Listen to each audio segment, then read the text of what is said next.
So this video is going to break down Laura Mulvey's male gaze theory. It's primarily a representation theory, however it can be applied in many areas of media text analysis.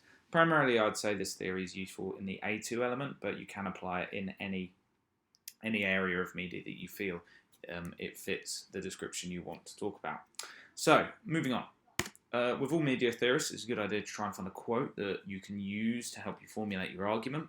A good quote I found in relation to Laura Mulvey is this one. So it's, "Women are simultaneously looked at and displayed, with their appearance coded for strong visual and erotic impact." What this is effectively meaning is that women are shown off within media text to be visually pleasing or erotically pleasing for the audience. But effectively what Mulvey theorised is that we think of the camera and therefore the viewer as males, and therefore females taking a passive role within the media text itself, but also within media consumption. But ultimately females are just there to be looked at. This theory can be broken down into three areas, and these are known as the three looks. The first is the look of the camera, which was recording the events of the film. So this is to do with where we place the camera, how close we put it, is it, how we move the camera, and things like that. Effectively, we will think, according to Mulvey's theory, we will think of the camera as a male perspective. And so decisions will be made with that in mind in terms of camera framing and movement. The second look is to do with the voyeurism of actually watching a film or a media text. Voyeurism is this idea of almost kind of, for lack of a better word, almost like perviness. But what it means by this voyeuristic act of the audience is that when you're watching, for example, a film, you are able to frame the image in a way in which that you wouldn't be able to in reality. For example, you might be able to film something in a close-up, and actually to get a view like that in reality, you'd have to really invade someone's personal space, and that creates this sense of voyeurism, being able to view the world from a way in which you normally wouldn't. But also the sense that we effectively are watching people who do not know they're being watched. In reality, if you were to be just stood in a room watching events unfold, they'd be aware of your presence and perhaps modify their behaviour as a result. Voyeurism is this idea of watching someone without them knowing they're being watched. And film and music videos and many other media text are very much framed in that way. They're framed as if you are not there in the room. You are an anonymous, almost omnipotent viewer of events, and as a result there is that voyeuristic element of the characters within the narrative not knowing of your presence watching events unfold, which is very voyeuristic. The third look is to do with how the characters themselves actually interact within the story. So the way, if we're thinking of the audience as male, the way we frame the story will be affected, and therefore the way in which characters behave will also be affected as well. So actually there's many different ways in which Laura Mulvey theorises the idea of thinking of the viewer as male affects our media texts. So let's look at it in modern day. Obviously Mulvey wrote this theory a while ago now, and things may have changed.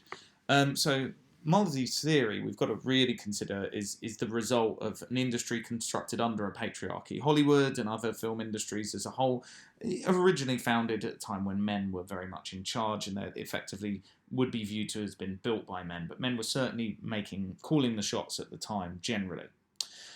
As a result of this, for years, men were in charge of this process, and so the conventions of camera editing and narrative became intrinsically entwined with the control these men had over that industry. And so actually the male gaze has almost become part of the conventions of many different media forms. Effectively, what I'm saying here is that because men were in charge and calling the shots for so long, we almost expect these things to happen in media text now, almost subconsciously without realising. So today we've got many more female writers and directors who are being recognised and celebrated. But the question I have for you really is, if the conventions, the forms we're expected to follow, still follow the male gaze, or rather, let me rephrase, is it that female writers and directors are still following the male gaze because of the conventions that have been constructed over the years and have become expected by audiences in order to please their audience? Are female directors, writers, performers almost accidentally following the male gaze without realising, just because they wish to appeal to their audience?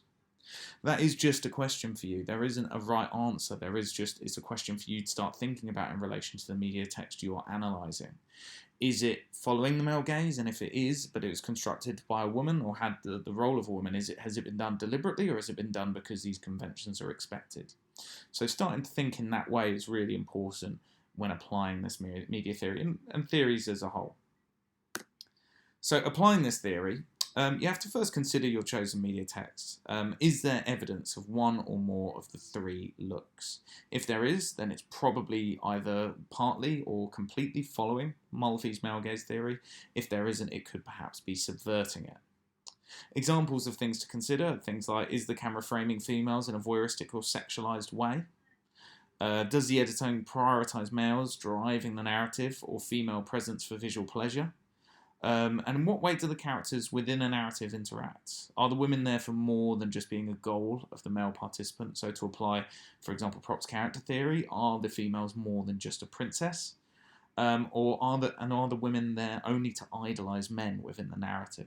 These are all the sort of questions you should be considering when investigating a media text in relation to Mulvey's theory. And they're good starting points. Another tool that will help you is known as the Bechdel Test. I think it's Bechdel. It's a word I've learned online, so it could be Bechdel. But the Bechdel Test it's a test for female representation in fiction. Effectively, it's a quick test to see whether women are represented in a progressive or regressive manner. And the test is simple. All you do is watch or consume the media text, and then you just ask yourself the question, were there two named female characters?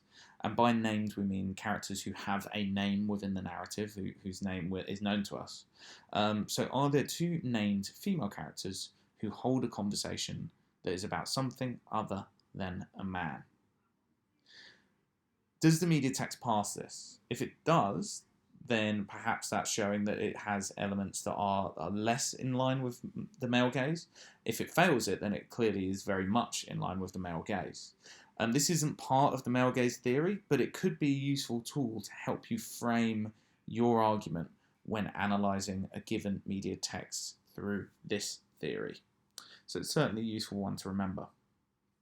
But there you go, that is Laura Mulvey's male gaze theory.